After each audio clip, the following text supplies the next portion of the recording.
This May the 22nd picks edition of the MLB Gambling Podcast on the Sports Gambling Podcast Network is brought to you by Underdog Fantasy.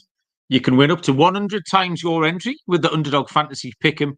Sign up with our code MLB SGPN to claim your special pick and first-time deposit offer up to $250 in bonus cash. UnderdogFantasy.com, promo code MLB SGPN. We're also brought to you by the Mega Memorial Merch Sale.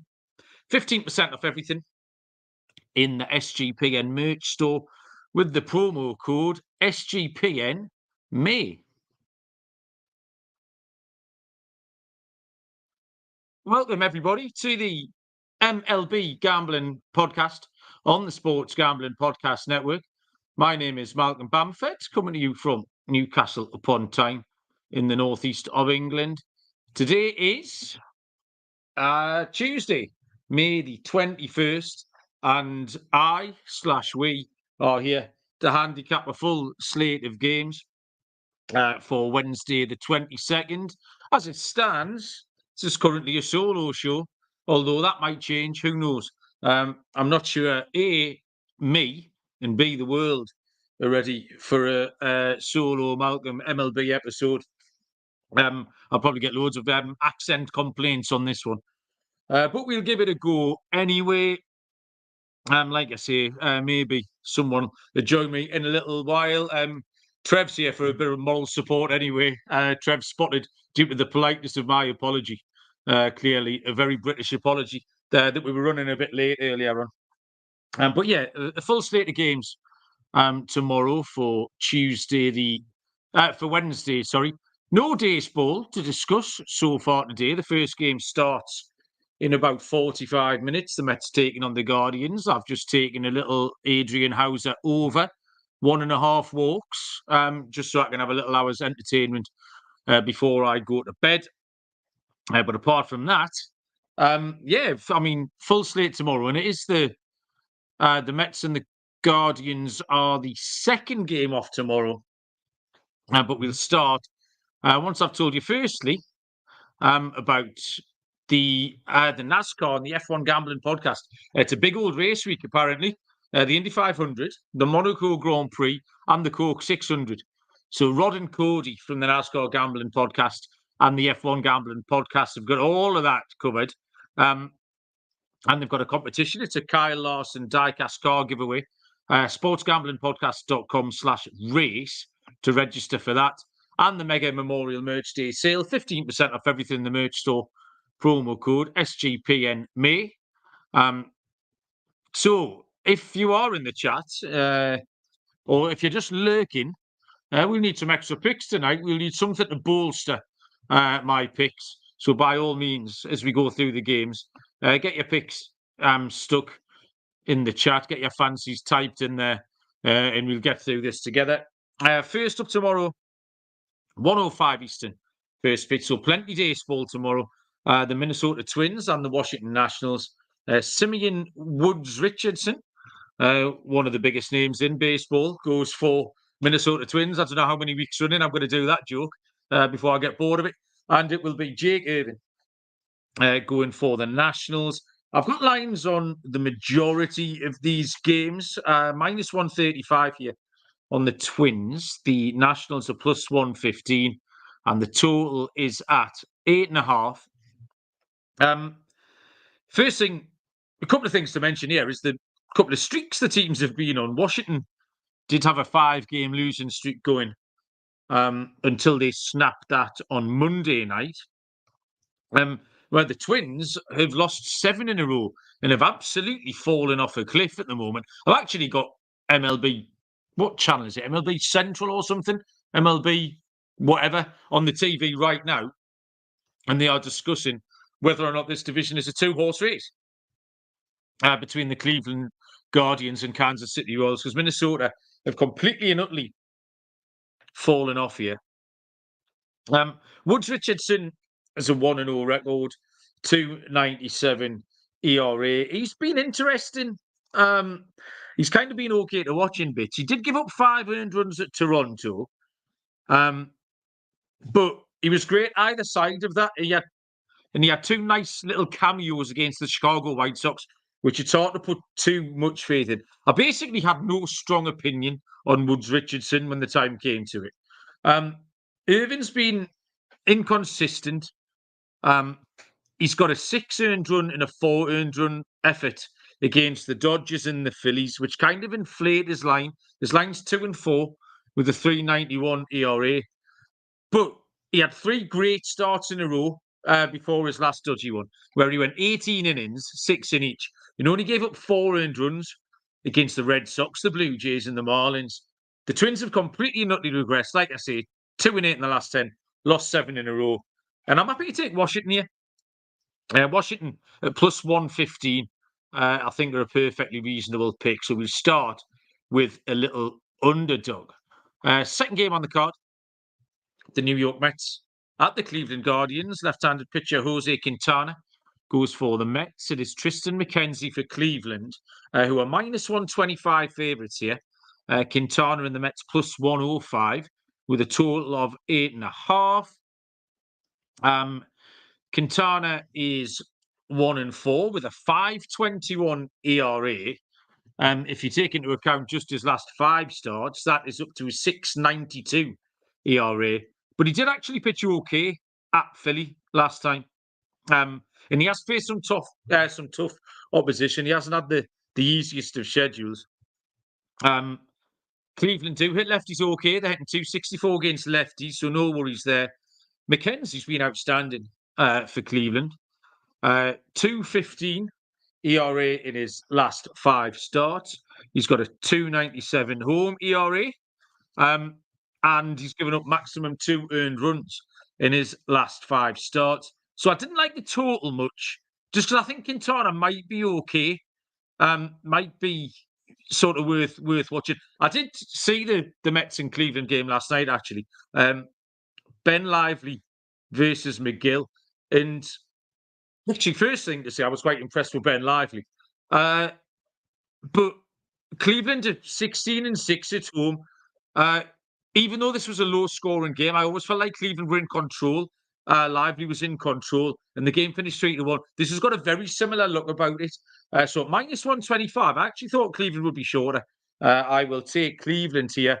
And thanks, everyone can be grateful that Scott Reichel has joined us. Scotty, hello, mate. How are you? Good, how's it going with you? What were you doing? We were right then. I'm going to go minus 125. You're having a lovely nap. Yeah, pretty much. Yep. I'll lay the 125, and we'll move on. But I saw you talk about the Guardians. I agree. Hey, there we go. Thank you. Same time next week. Yeah, I'll be back. You know where to find me on Twitter. Yeah, but Quintana's been terrible on the road. So far this season, 24 innings pitched, a 7.13 ERA. Cleveland's let's just put it, I'd say bluntly, a pretty good team, and the Mets are not very good. So I feel like we're talking about getting the better team with the arguably better pitcher based on current form. I think we'd agree Quintana, after being kind of a surprisingly decent pitcher for the last couple of years, has kind of come crashing back down to earth. He's not been very good. And you're looking at Cleveland being 16-6. They've been in good form recently. McKenzie has been fine. I think we thought it'd be a bit better this season, but the point is you're getting the better pitcher in a pretty solid environment here because the Guardians are 16-6 at home. Mets have been underwhelming. Even the bullpen has not been good recently. Price seems a bit cheap to me. I think Cleveland should be closer to 140, give or take. I'll take the 125, 130. Yeah, okay, yeah, I completely agree with you. I do think that's a nice price. I let myself down a bit on this game last night, actually. I'd bet Toronto on the run line to beat the White Sox. And then I just thought, sod it. I piled the whole lot onto Cleveland on the run line. And I lost my nerve and cashed out, maybe in the 6th inning. And I should have just let it ride, but it was all just a little bit too tight. So I made a little bit of profit. But when they hung on, that's not like me. I'm not a big one for the cashing out. I'm not a big one for letting my... for not holding my nerve, but I did that time. But anyway, profit's profit. Some in-running admin. Can you do the timestamp, Scott, while we're cracking on? Because I've already forgotten the first 2. There we go. Okay, sure. Thank you. 1:15 Eastern first pitch is the Baltimore Orioles at the St. Louis Cardinals. Left-handed pitcher John Means for Baltimore. Kyle Gibson goes for the Cards, who are plus 115 at home, with Baltimore minus 135. Total here is set at 8.5. Scott, you can lead us off. Orioles at Cardinals. Yeah, I think I'm going to go with Baltimore.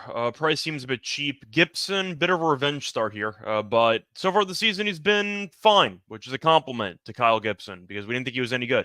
We're going through the last couple of outings for Gibson. He's been okay. Was not very good against Boston last time out, but he was very solid in the starts before that. So he gave up 5 runs in 6 innings against Boston. 4 starts before that, gave up less than 3 earned in each. Has a bit of a walking issue, though. He has walked multiple guys in just going through the amount of starts in a row in 7 straight starts. So keep an eye out for walks. If you do think that the Orioles might get some guys on base. Means has been fine, though. I think Means is pretty good. I think that he is a guy that's had to battle some injuries over the last couple of years, but he's still a better pitcher, in my opinion, than Gibson. But the Cardinals, we know, are not very good. They have been hitting the ball better lately, but I do think Baltimore, of course, is the better team. And I do think 140 is actually a bit cheap, just based on how far apart these teams are. I don't mind Baltimore at 140. Pretty much exactly my handicap, Scott. I love the price. I got minus 135 here, Baltimore, because I prefer the pitcher, I prefer the team. The Cardinals have been not hitting left-handed pitching at all well. And the Cardinals got their win behind Sonny Gray on Monday. They got in front and they kind of held on. Gunnar Henderson dragged Baltimore back in it. 4 home runs, a 4 home run streak for Gunnar Henderson. And Mason Wynn's been going well for the Cards. He's got 11-game hit streak going. But yeah, the Cards got the win, so I prefer everything about the Orioles side in this one. So at minus 135, Baltimore seem like a very fair price. Next game is the 2:10 Eastern first pitch between the LA Angels and the Houston Astros. We have it's not Tim Anderson, he plays for Miami. It is Tyler Anderson, a left-handed pitcher, going for the Angels, and Hunter Brown starts for Houston. Minus 175, the Astros, plus 145, the Angels, with a total of 8.5. The Angels are absolutely killing me in these Survivor contests. Not because I've picked them, but they keep stymieing whoever I did pick. So I needed Texas to win the series over the weekend, and Texas couldn't do it, so I lost a life. I then started this week by taking the Astros, and sure enough, the Angels move across state and turn over Houston on Monday night as well. The first thing I'd say about this is you can't take Hunter Brown at minus 175. I think that would be insane the way he's played, even if he had a couple of decent starts. But last time out, he was back to giving up everything. 4 earned runs, 3 walks, 2 homers against the Brewers. And his ERA is still sitting at 7.71. The Angels are a bit of a weird team. Like they've actually scored 30 more runs than the Mariners and won 7 fewer games, which is a right old anomaly. It just looks like runs, I think. The Astros still hit lefties well. They're hitting 271 against lefties. So they can get to Anderson. Anyone can get to Brown. 8.5's too low. I'll take an over, Scott. Yeah, my first thought initially was the Angels team total over in this game. I thought that since Houston was that big of a favorite at minus 175, you might find some value, kind of ignoring Anderson and just going with a team total with a team that's been hitting recently. The Angels won the series over the weekend against Texas, just to spite you. Offensively, they've been solid. They were good in the opener on Monday, as they were able to get, I think it was 7 across against Valdez in the 5th inning, as they won that game 9-7. They've been hitting.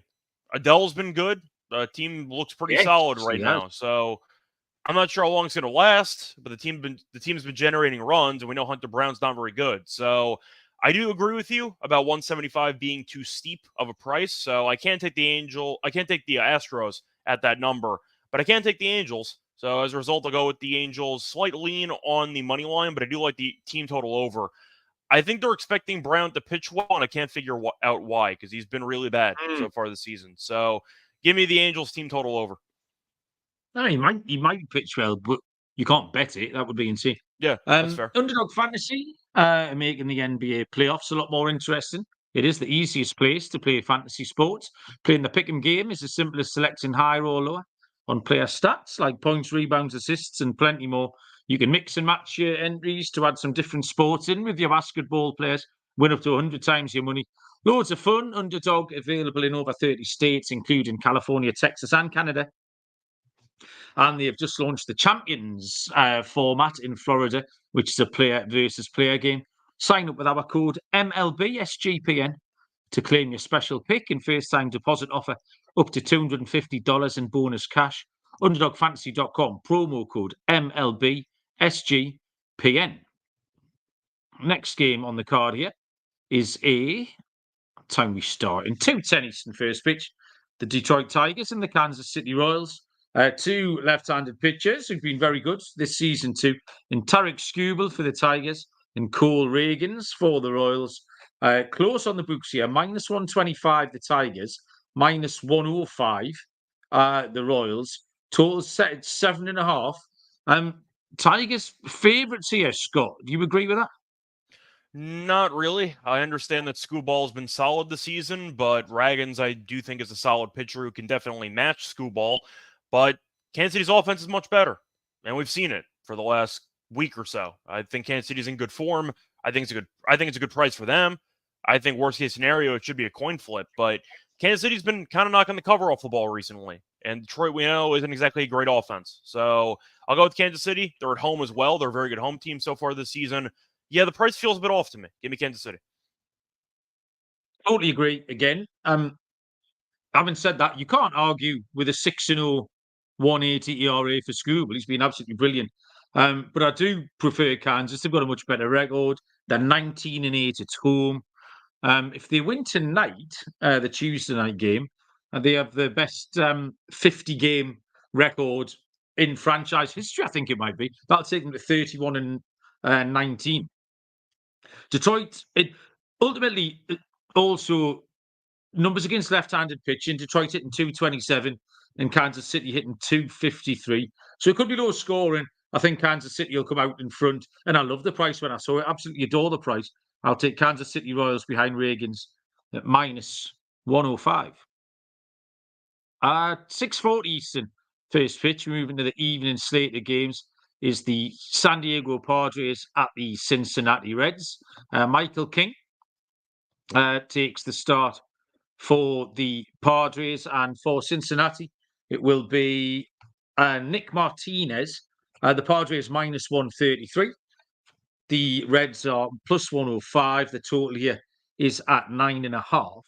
Michael King, a bit of a head scratcher when you look at his line. 3-4 with a 4.31 ERA. Last four starts, he's given up 6, 0, 0, 6. So I don't really know what you're meant to do with that. Is it 6? Is it 0? It's one or the other. And then you throw into that 6 of those earned runs were against Colorado, and one of the zeros was against the Dodgers, which doesn't help anyone make head nor tail of this. He's really hard to read. He's got a 3.31 road ERA, which includes that bad start at Colorado. So I'm kind of inclined to trust him of the two options. Martinez has been bouncing around between starting and coming out the pen. He hasn't given up a run in his last 4 appearances, which amounts to 10 1/3 innings. He did face the Padres on April the 30th, gave up 3 earned runs on 6 hits over 5 innings. I wasn't good enough to split these two. I would lean Padres.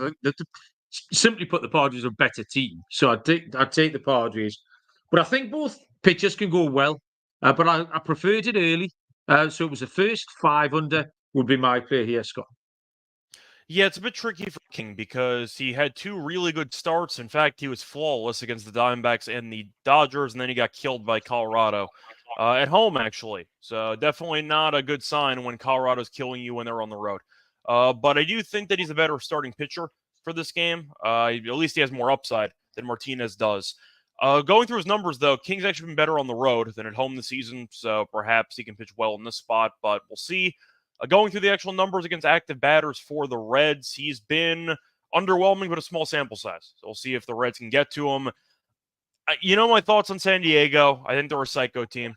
So I am kind of tempted blindly to go for the plus money for the sake of, trying to find any value splitting these teams. But I'm not a Martinez guy, and I do think that King is more overall talent and more upside. So I think I am going to link to San Diego. I think San Diego's been playing okay baseball recently. We know the Reds have not exactly been a great team for most of the season. I mean, the Padres did lose the last game to the Braves, but they did win 3 out of 4, which is an impressive road series for them. I'll go with San Diego. I think they're in better form. I think it's a good price. Agree. Next, say hello to Terrell Bigelow in the chat. Terrell, how you doing? Thanks for joining. 6:40 Eastern first pitch between the San Francisco Giants and the Pittsburgh Pirates. San Francisco officially TBD, but did we believe this will be because Blake Snell will be activated for the Giants and Jared Jones is going to take the ball for Pittsburgh. Again, the Giants are short, -105. Pittsburgh slight favourites at -125 with a total of 7.5. Huge faith in Snell coming back, Scott? No, I think that he's going to be on a minute. I should say, I think he's going to be on a pitch count, probably an innings limit, just based on how little he's pitched.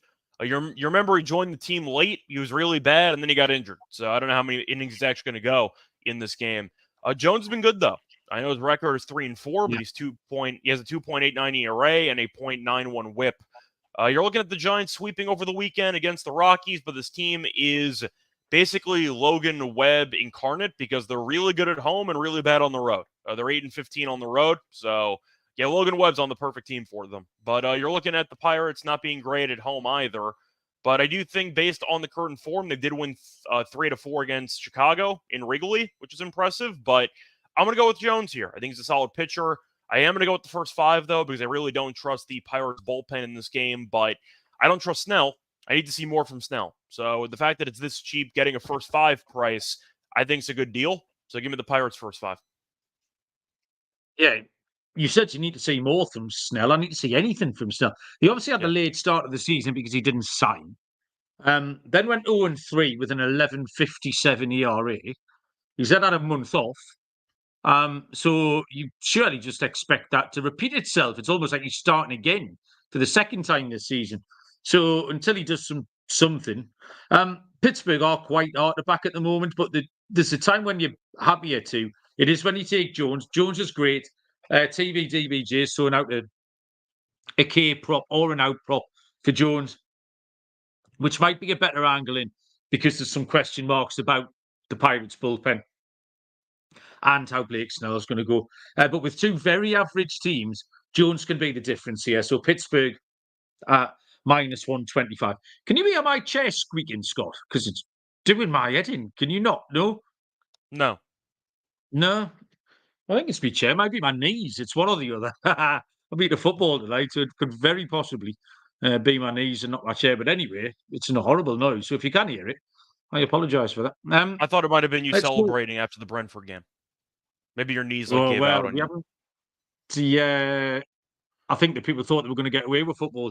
We can't celebrate yet. We need Man City to win the FA Cup on Saturday, and then Newcastle qualify for Europe. So I'm not celebrating yet. We'll discuss this next week once your Man City boys have won the cup.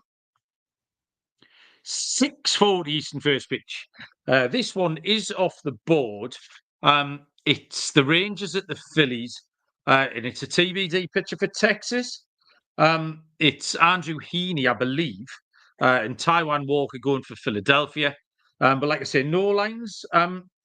Heaney hasn't been on the IL. Heaney's been pitching. I'm not sure why this is off the board. But what do you like here with Texas at Philly?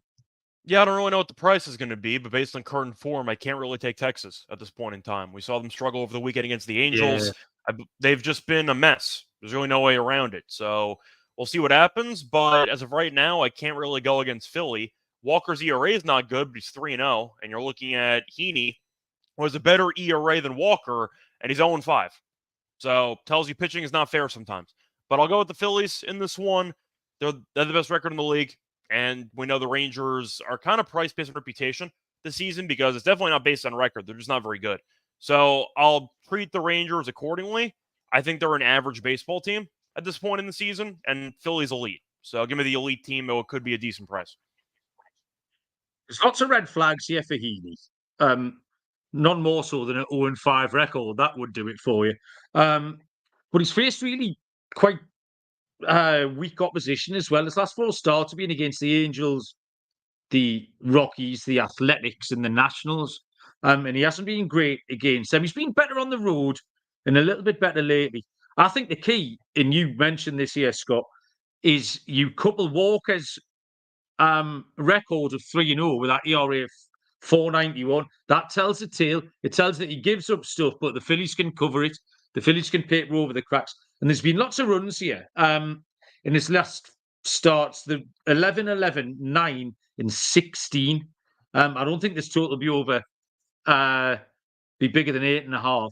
So I do think Philly will, but I like the over because, like I say, Walker can easily give up 3 or 4, and then Philly will score 6 or 7 of their own, particularly off Heaney, and get the win. So you could parlay the two if you want, Philly with the over.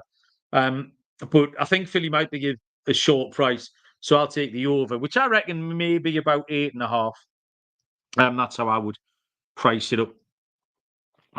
We got a new little a sponsor here, NBA Base. So Scott will be able to tell you all about this NBA player props, and the sponsor is Rhythm, which is spelled RITHMM. If you're into your NBA player props, download Rhythm. Gives you a menu with the best player props for every single NBA playoff game.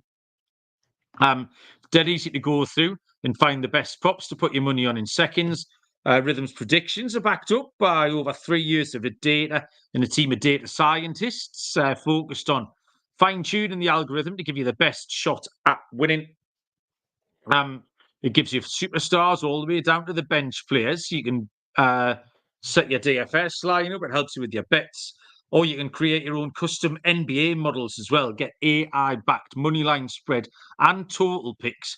So start a 7-day trial and start winning your NBA player props with Rhythm, available wherever you get your apps. Yeah, there we go. Like the sound of that. 6:40 Eastern first pitch is the Milwaukee Brewers at the Miami Marlins, where Freddie Peralta will go for the Brewers, and left-handed pitcher Jesus Luzardo is on the mound for Miami. The lines are over the page. -135 for the Brewers, +115 for the Marlins, and a total here of 7.5, Scott. Yeah, I feel like people are going to blindly take the Brewers here. And you know what? I'm actually not going to be one of those people. I'm going to go with Miami in this one at +115. They've been decent recently. I mean, we've seen bad teams have good runs. We saw Oakland have a decent run for about a month.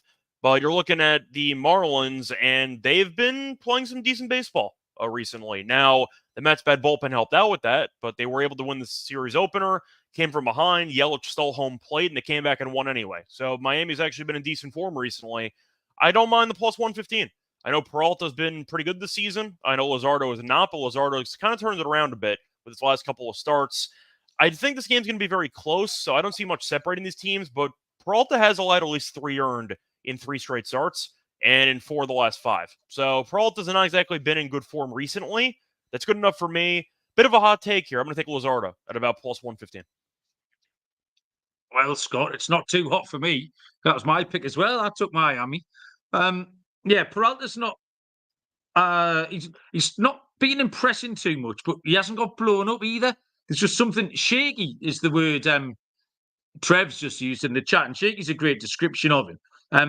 13 earned runs given up in his last 3 road starts. It might just be that Road Freddie is back. Luzardo, he's had 2 starts since he returned, gave up 2 earned runs against Philly, which is fine, and then went 6 scoreless against the Mets. Miami are doing all right, 6-2 in their last 8. Yeah, and they can win this. I think Miami +115. They've activated Tim Anderson tonight, Miami. Maybe a little help, especially defensively. And just a little note on the Brewers. Joe Ross has gone to the IL. Brewers has been replaced by someone whose name I forgot. Trev might know. But yeah, Ross has gone to the IL, starting pitcher there. So yeah, team ride on the Miami Marlins. Callum's joined us. Callum's loyalty card is going through the roof. There's another stamp for you, Carl. Welcome along. Next up is a 6:50 Eastern first pitch between the Boston Red Sox and the Tampa Bay Rays. It is Brian Bello for the Boston Red Sox and Ryan Pepiot for Tampa Bay. I've seen no lines on this either. Scott, have you got lines on Tampa Bay? This might be a Ryan Pepiot thing because he's been on the IL. Minimum stay, the 15 days for Ryan Pepiot. But he's going to be activated before this game tomorrow, which I think would explain to me the lack of lines. Scott, you got anything on Boston at Tampa Bay? Yeah, I was going to say, I don't have anything on this game for lines because I'm assuming that you are right. I'm assuming that Pepiot is going to be back and they haven't officially priced him accordingly, which is why we don't have a line. But you're looking at his last couple of outings, and to be honest, I don't know if it even matters because if he came off the IL, that means clearly something was off, and we'll see if he can get back on track for this one. Bello, I do like. The issue with Boston is Devers keeps homering and they keep losing. So I don't really know if Boston's a team I want to be backing right now. I think if I was going to go with the Red Sox, maybe it would be early and you just hope that Pepiot just struggles initially. The thing is, he had 3 very good outings in a row, and then he got shelled by the Mets, but apparently he was injured. So I don't know if that really matters too much, but the last time he pitched was May 5th, so we'll see if he bounces back or not. It's tough to give a prediction when I think these teams are pretty comparable, and I don't really have a line. So we got to see what the lines come out to be, but I do think that Bello's fine. I don't think the Red Sox are, and the Red Sox are not a great baseball team. So I guess I'm going to lean Rays at home, but I can't really give out anything without knowing what the price is. Yeah, this would be way down the list just for those reasons. I mean, Devers has just cracked the franchise record for consecutive games with a home run. He had his 6th last night, so well done to him. Bello's been struggling a little bit on the road, 4.79 ERA. Did give up 3 homers last time against the Cards. Light and shades here for the Tampa Bay because they get Pepiot back at the same time as Zach Eflin goes to the IL. So they gain 1 SP and lose another one. Like I say, 5th of May since Pepiot pitched, and the 3 starts before the one where he did get hurt, he was excellent.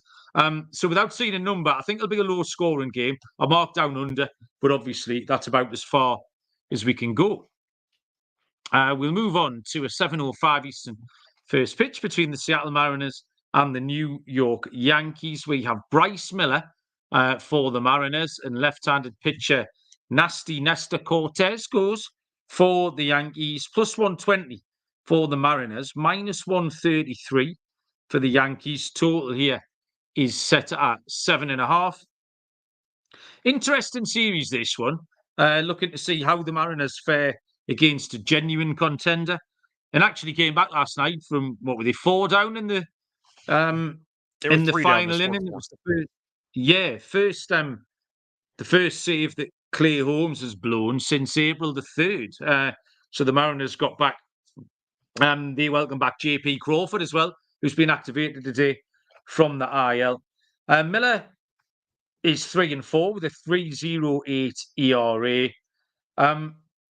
He's been slightly worse on the road. He's given up 4 earned in both of his last 2 road starts at Baltimore and at Houston. This looks kind of similar. Cortes has got a 3.56 ERA, which is great. It's also the worst of the Yankees rotation. The 5 settled Yankee starters, that 3.56 ERA is the worst of the 5.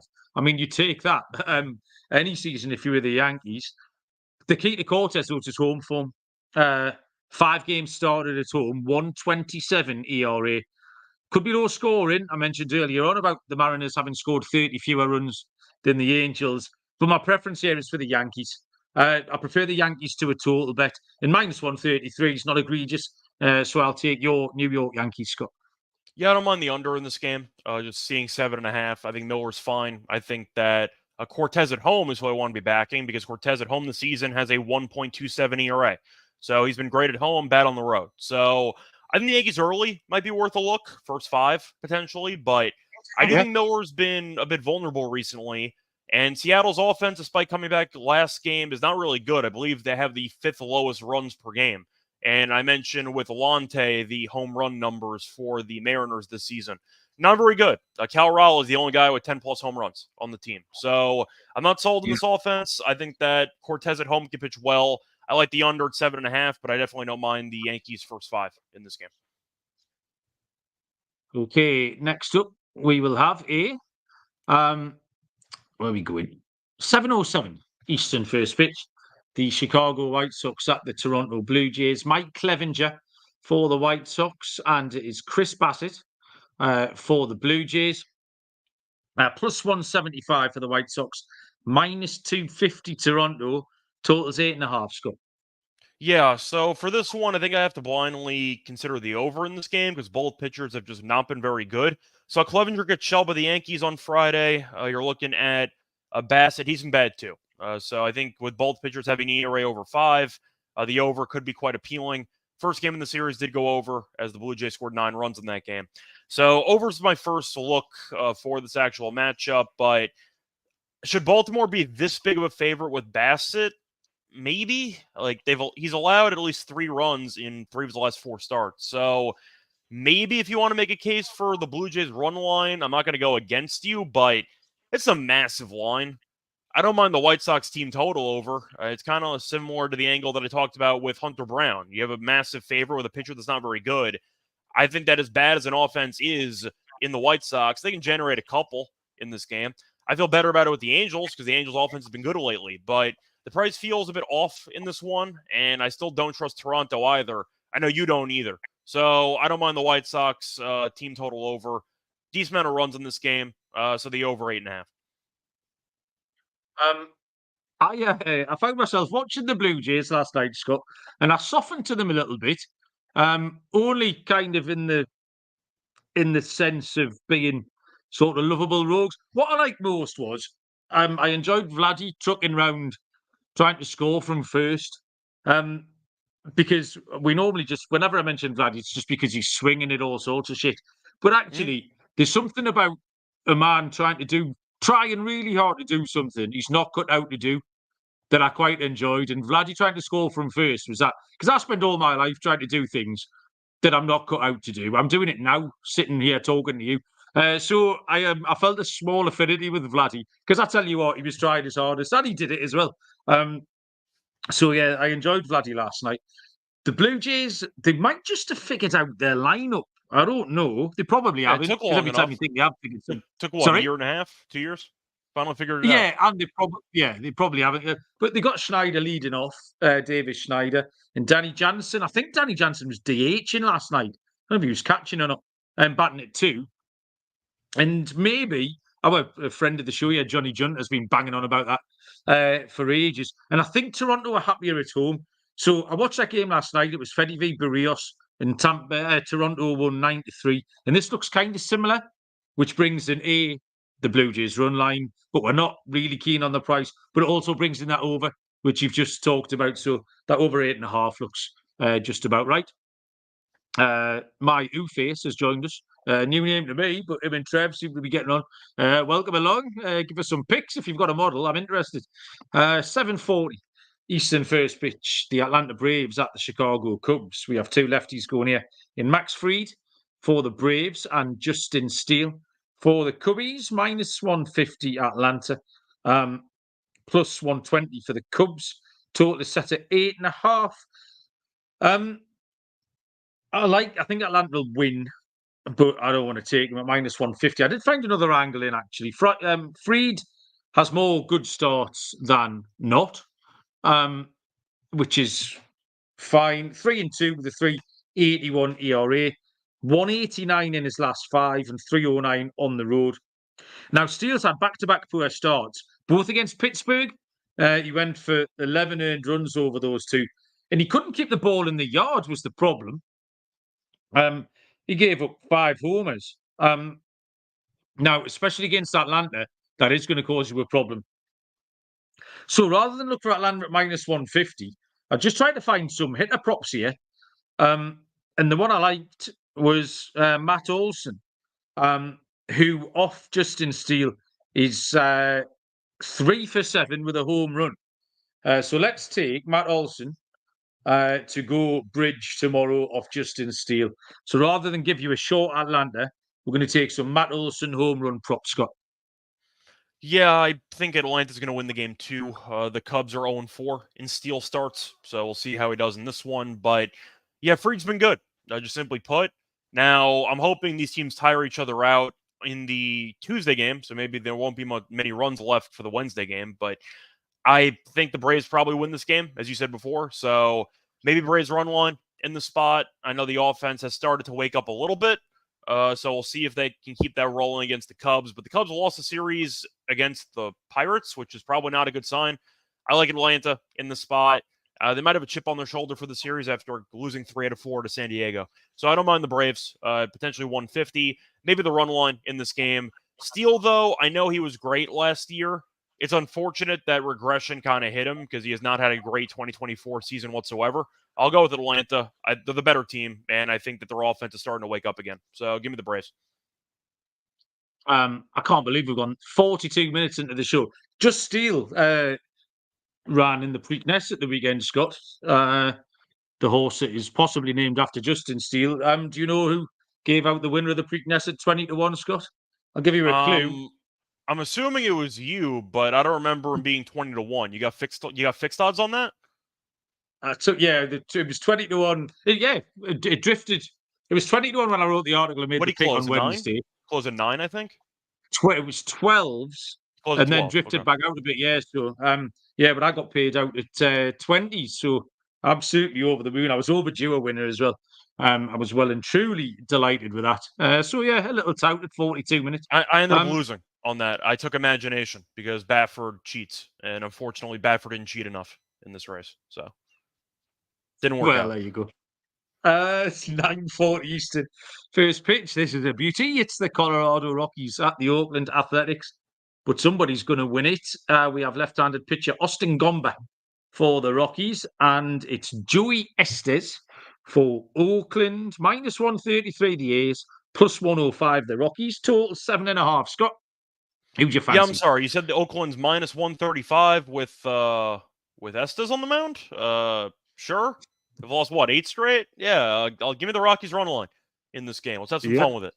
I just don't understand the series at all. You saw the Rockies dogs on Tuesday, and I had to double check to make sure the A's had lost 8 straight.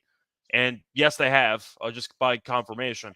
I think they've lost 7 of those 8 games, by the way, by multiple runs. So they're getting absolutely buried. Every time I'm on the show, I kind of take a victory lap for saying the A's were about to fall apart, and they immediately lost 7 in a row. But I think the Rockies are mispriced here. Are they a good team? No, I'm not saying they are. They got swept by the Giants. It was embarrassing over the weekend, but the A's have been getting embarrassed for a week and a half straight. I think they've lost 13 of 15. They've been an absolute mess. Gomber's not bad. That's kind of just one takeaway I've had so far this season. He's been fine. And I guess based on that, I think he's the better pitcher in this matchup. So with that being the case, you're going to give me a dog with the better pitcher on the mound. And I know Oakland has been better at home this season. I get it. I get that. But I just can't look past the current form of this team. They're terrible. And I think Gomber with a 3.02 ERA is actually appealing at this price. So I'll go with the Rockies. Maybe I'm missing something, but how the hell am I supposed to take a team that's lost 8 straight, maybe 9 straight, depending on how the Tuesday game goes, at -130? Pass. I'll take Colorado. Yeah, what you might be missing are the stats Trev's thrown out here, which is that Oakland have been very good against the lefties, 5th in WRC plus versus lefties this year. But I completely agree with you. I've been quite enjoying Austin Gomber. It's nice to see someone who we normally just pan. 18 2/3, 1 earned run in his last 3 starts against decent Obo as well. Better Obo than this. The Rockies have won his last 2. And the Rockies have played a little bit better lately, although, as you pointed out, over the weekend they were terrible. But they did put a little run together before that. Estes got absolutely smashed up by Houston last time, and I don't want him at all. Yeah, +105 for the Rockies. You take the run line, that's great. I've never even thought about being that adventurous. But I think Colorado win as well. I'm more than happy to take them here at plus money. The final game on the card, unfortunately, is off the board unless you know a little bit more than me, which is a Cowboy time 10:10 Eastern first pitch between the Arizona Diamondbacks and the LA Dodgers. Ryan Nelson goes for the D-backs. Tyler Glasnow goes for the Dodgers. But I've got no line. Scott, do you have anything on this one? Well, the Dodgers will be favored by a ton, so it's a question that we always have, our favorite game show on the show. Do you want the Dodgers minus at 1.5 or the other team on the money line? Yeah. Dodgers run line, please. Okay. I think I have to agree because Nelson's been really bad. His ERA is north of 7. Glasnow was, of course, off to a great start the season. Wasn't great last time out. Did give up 4 runs against the Reds. That's really the only bad start that he has this entire season. I don't mind Glasnow strikeouts, though. He struck out at least 8 guys in 5 straight starts, and he struck out at least 7 guys in, just doing the math, 7 of his last 8 starts. So that being the case, give me Glasnow strikeouts, but I do like the Dodgers minus 1.5 as well. They won the first game by multiple runs in the series. They're the better team by far. Ohtani keeps hitting the cover off the ball. Betts woke up again. The team's been in good form. Give me the Dodgers minus 1.5. Maybe Glasnow record the win, something like that, but I think Nelson's going to struggle in this game. That lost Glasnow last time against Hunter Green. I think I took Glasnow on the run line. It's the only home game they've lost in the last 12. So regardless, I can still manage to get teams beat. Pop quiz, Scott. Last game of the day here. Pop quiz. Dodgers v Diamondbacks. The last 30 games at Dodger Stadium. What's the record? For the Dodgers against the Diamondbacks? I think they own that team. I'm trying to remember. You said 30? That's the sample size? 30. Last 30 games, yeah. I'm going to go with 23-7. Ooh, not bad, Scott. Half a point. 25-5. Okay. The Dodgers have smashed them up by, I don't know how many of them, but the run line. So, yeah, the fact that Glasnow actually gave up those 4 just makes me want him a little bit more here. Like you say, there's nothing too much to recommend. Ryan Nelson. Ketel Marte's hitting. He's got a huge streak, actually. Is it a 16-game hit streak or something? 19 games. I think he's got the longest active hit streak in the majors going at the minute, Marte. So he's a little bright spot, but the rest of it's a bit messy. So, yeah, down the list with exciting picks. But Dodgers on the run line. And I think, ladies and gentlemen, boys and girls, we managed to get all 15 games picked. Scott, lock and dog. All right. So for the lock and dog on the show, I'm at a bit of a disadvantage because I missed your opinion on the first game or two. So I have to figure it out by myself. For the lock on the show, though, I think I am going to go with the Guardians in this one at minus 130. Price just seems too cheap to me. Mets have been kind of in free fall again. They had a decent run to be relevant for about a week, and then they kind of went crashing back down to earth. But Quintana's numbers on the road are abysmal, and you're looking at the Mets just being in bad form. Cleveland's been great, just simply put. So I do think that Cleveland has some value at this current number. So I'm going to go with the Guardians on that one. For the dog, I actually am going to go with the Angels on the money line in the first 5. I don't have a price on it, so you're going to have to wait for it, but they're going to be plus money. I'll fade Brown. I'm not going to fade the bullpens because I just think that the Angels bullpen is a gas can, so I'm not going to bother. But we saw the Angels offense kind of wake up over the last week or so, and they've been good. Adele keeps hitting home runs. Seems like the lineup's been coming at the right time, but Brown's not very good. And I think that Anderson can definitely give you some good performances. So I don't mind the Angels' first 5 money line. If the full game money line is going to be at a pretty good price, then you could probably cut like 20 cents off of it. So I don't have the price in front of me, but assuming that the Angels are plus 155 on the regular money line, let's assume the first 5 money line is like plus 135, plus 140, give or take. I think it's a decent price. I'll fade Brown at a pretty good number. Yeah, I like that. My lock is going to be the New York Yankees, minus 133. I think it's a fair price against Seattle. They were better than them on Monday night and lost it late on, which hasn't happened to New York too often this season. Cortes at home has been absolutely brilliant. Judge hit 500 last week, I think. So bunch of extra base hits. Yeah, absolutely. There's not. It's really hard to pick holes in the Yankees. So minus 133 is a really nice price. For my dog, I've got loads of little ones here. The first game you missed, Scott, the only game that you missed was the Nationals against the Twins, and I like the Nationals in that one. plus 115. That's an option. I also like the Marlins plus 115.